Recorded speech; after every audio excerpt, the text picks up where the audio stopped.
మంచి ఆలోచన. దేవునికి యవనస్తురాలు మరి అన్నమ్మ మంచి నిర్ణయం తీసుకుంది. అలా చాలామంది కూడా మన సంఘస్థులు మంచి నిర్ణయం తీసుకుని మన సంఘానికి ఇటువంటి గిఫ్ట్లు ఇవ్వాలని నేను కూడా మనసారా మిమ్మల్ని కోరుతున్నాను.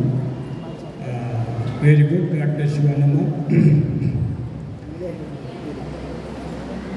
ప్రభునందు ప్రియమైన సంఘస్థులారా, మీ అందరికీ పునరుద్ధాన ఈస్టర్ శుభాకాంక్షలు తెలియజేస్తున్నాను. దేవుని కృపను బట్టి దేవుని ఎంతగానో ప్రేమించారు. 40 దినాలు ఎంతో దేవుని యందు విశ్వాసం ఉంచి నిరీక్షణ ఉంచి చక్కగా ప్రతి కుటుంబంలో ఆరాధనకు వెళ్ళి చక్కటి ఆత్మీయ జీవితాన్ని సంపాదించుకున్నారు. ఆత్మీయ మీరు పొందారు. అందుని బట్టి నేను సంతోషిస్తున్నాను.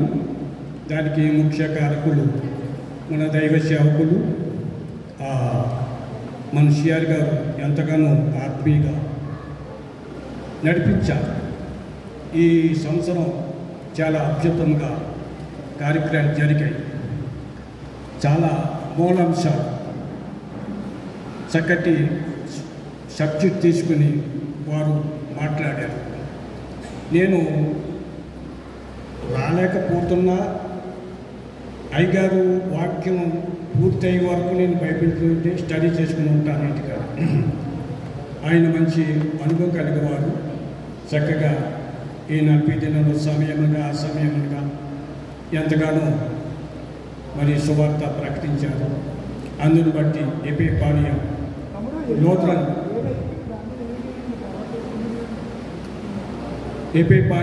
లూథరన్ సంఘ పక్షాన మా కుటుంబ పక్షాన ప్రత్యక్షమైన వందనాలు సిఆర్ గారికి తెలియజేస్తున్నాను. God bless you sir. మంచి సువార్త మాకు అందించారు. అందరిని బట్టి మీకు వందనాలు తెలియజేస్తున్నాను.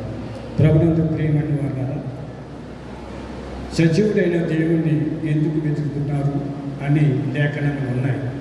దేవుడు సజీవుడు. దేవుడు ఎవరంటే సజీవుడు. ఆయన జననము మరణము కూడా ఆశ్చర్యమే. ఆయన చాలా సజీవుడైన దేవుడు కనుక ఈరోజు కీర్తనలో రక్షణ గురించి పాడారు అయ్యారు. విజయ కీర్తన పాడారనే కీర్తన లాస్ట్ కీర్తనలో రక్షణ చాలా ప్రాముఖ్యమైనది. రక్షణ చాలా ప్రాముఖ్యమైనది. మీరందరూ కూడా రక్షించబడాలని, మన పాత జీవితాన్ని వదిలిపెట్టి ఒక నూతనమైన జీవితాన్ని జీవించాలని, సంఘం యొక్క అభివృద్ధి పొంది అనేక ఆత్మలు రక్షించబడాలని మనసారా కోరుతూ ఈ సభ ఇచ్చిన అధ్యక్షుడికి సంఘానికి వందనాలు తెలియజేస్తూ నా మాటలు ముగిస్తున్నాను.